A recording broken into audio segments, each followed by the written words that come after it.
Man, I had to comment on this. So I guess the PlayStation disc production is ending in January 2028, and I actually remember this very well. So PlayStation kind of dropped the hammer on the Xbox because Xbox announced, I believe they're only going to do digital only, and then when the PS4 came out, Sony dropped this video.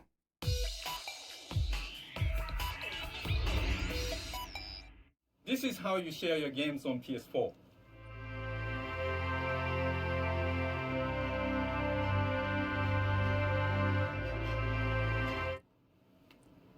Thanks. PlayStation. And yeah, dude, I like really remember that. And I remember this console race when the PS4 and I believe it was the Xbox One was coming out. And I remember very specifically when the Xbox One said, "Oh, we're only doing digital, we're not doing physical." And then when PS4 dropped that video, when PlayStation dropped that video at E3, I was like, "All right, I'm getting a PlayStation 4." That's just the way I felt because I thought that was like amazing for them to like stand up for the gamer and say, "Hey, look," and stand up for brick and mortar retail and say, "This is how you share a game, dude." Like you just hand it to your, your buddy, or you just bring it over, or you go to your game store, right? You pick up the physical copy, you have a memento, you have something in your freaking hand. And here's another video I found, like looking back. This was at E3 2013 when all this happened. Eventually, later that June, E3 2013 was underway, and it was Microsoft's big chance to correct the narrative on their new console. And as we've been promising, it's all about the games. We have helped over 200 indie developers launch more than 400 games, totaling over $1 billion in sales. Yeah, but they're ignoring the fact that people were actually questioning them about why aren't there going to be physical copies. This is back in 2013. I'm excited to announce that Xbox One will launch this November in 21 markets around the world at $499 in the US and 499 euros in European markets. The system finally got a price, and while it was a bit more expensive than their competition, I mean, look at that. And then the PlayStation turns around, launches theirs for like $100 less. Xbox One was, met with a bunch of boos and like dissatisfaction. due to the inclusion of a Kinect camera with every Xbox. Unfortunately, Microsoft failed to completely address the elephant in the room and make it clear if people can actually share or sell their used games. To add to this, Sony took advantage of the situation and quickly produced this video. This is how you share your games on PS4.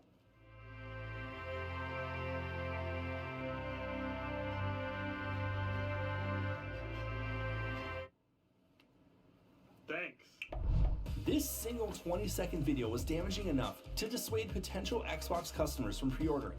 Yeah, that was a huge deal, and it was like, as a consumer, I was like, yes, they're sticking up for the small guy, they're sticking up for the gamers, and I felt really like, I guess empowered. I was like, heck yeah, Sony's like sticking up for the gamers there, and then as well as overshadow Microsoft's yeah, event. it was a cool feeling in 2013. I remember that. Big deal. A big offensive push against Microsoft recently. At E3, a good 10 minutes of Sony's press conference was a targeted assault on the Xbox One's then planned DRM and used game policies. Yeah, and I felt like if anything, Sony was like they were in an actual console war, and Sony was really trying to get customers. I feel like they were very threatened by Microsoft's Xbox One, and they're like, man, we have to like do whatever it takes to get customers. What's going to set us apart? And then of course, them announcing if physical games was their mic drop moment to Xbox, because they weren't going to do it at the time. This week, Sony Worldwide President Andrew House referenced Microsoft's messaging again, saying, while others have shifted their message and changed their story, we were consistent in maintaining a message that is fair and in tune with consumer desires. In an interview with The Guardian, House has talked about Sony's attitude. Yeah, and then like Sony was like, yeah, this is what our consumers want, blah, blah, blah. But yeah, like Sony's 2013 game sharing video was a massive deal for the PS4 because it directly mocked Microsoft's unpopular policies for Xbox One in just 21 seconds, 10 words. Someone didn't demonstrate how to share a physical game. And they were targeting Microsoft's missteps. Like they were fighting for consumer attention, and it kind of like that's what competition, should be about, right? They're trying to get consumers to buy their freaking product. But yeah, this is what Sony announced yesterday. So physical disc production ending in January 2028 for new games releasing on PlayStation consoles. In response to shifting trends and consumer preference, new games will be released on PlayStation Store and at retailers in digital formats only.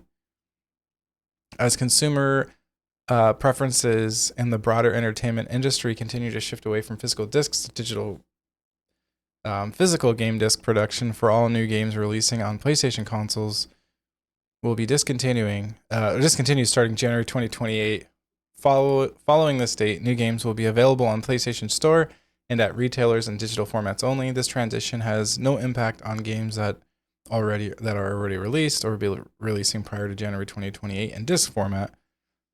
This is a natural direction for Sony Interactive Entertainment to adapt to consumer trends as the general preference for digital media significantly outpaces physical discs. This transition will enable us to align more closely with how most of our community prefers to access and play games today. We'll continue to prioritize our resources to drive innovation in how players can access games and provide choices as to where players prefer to purchase new games, whether that's at our retailers or PlayStation Store. I mean, they don't do they have a choice if that's what Sony wants? I don't know. We remain committed to delivering a world-class gaming experience to our fans, and we thank you for continuing support. And I don't know. I just find I guess I'm not crazy upset, but I find it, it's like, I find at the end of an era where companies were fighting for consumers' attention, and now all of a sudden they're releasing a huge change in an email, a blog, and they're not announcing this at E3. They're not making a big deal about it. They're just kind of trying to sweep it under the rug. And then to, the gamers that grew up with physical media and being proud to own like a physical copy of the game, having that ownership of that physical media, we're losing that. And then they can pretty much turn around and say, oh, by the way, thanks for buying that digital copy. You don't own it anymore. Yeah, our server doesn't support that anymore. And there's nothing you can do about it. You don't own the physical copy. You can't put it into your console. I don't know if they have any plans to mitigate that. I just feel like there's got to be a better way to innovate and to create a physical medium that has some sort of tangible value instead of just giving you a code. Like, I just feel like that's not innovative, that's not fun. That doesn't feel like you're holding on to something that's worth anything. Like, what am I going to be at a garage sale in 10 years and people are going to sell me their digital code to their new, PlayStation 6 game? And I'm supposed to be excited about that? Am I even allowed to use the digital code? Like, probably not. It's already been used. I don't know. I mean, at least be innovative. Like, I was actually thinking, like, okay, every game has a soundtrack.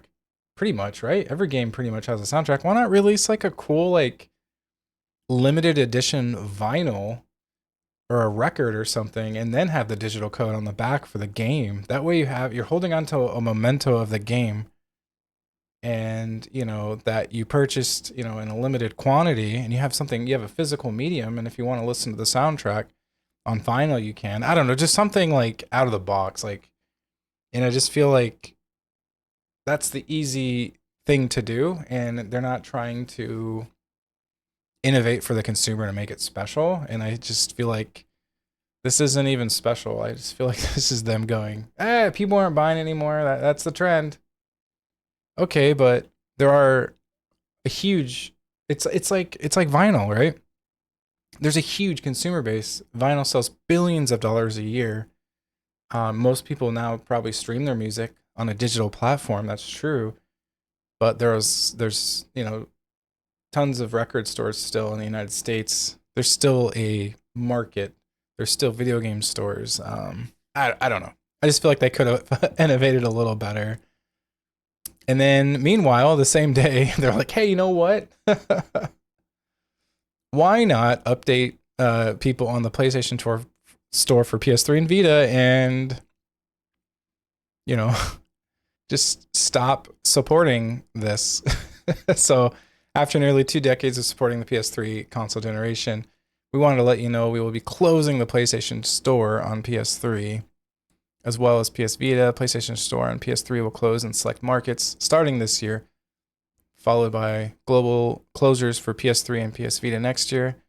That means new content purchases will no longer be possible once the PlayStation Store closes on these devices. To ease the transition, players will still be able to download previously purchased content after the closing date for the foreseeable future. So at least they're not getting rid of the downloads permanently. But it sounds like that might be coming next. I'm not trying to be like a doomer gloomer, but that's where it's heading. It sounds like, hey, oh, by the way, we're not supporting that digital media anymore. And you can't download it either. But that's what sounds like it's coming. I don't see why it wouldn't, but maybe they'll have a huge archive server with all the games on it, you know, in a perfect world. I'm almost thinking they're starting to transition into more of a server-based game platform, kind of like Luna, for better or worse. I don't like it. There's lag involved. Who knows? I don't know. I don't know what they're thinking, but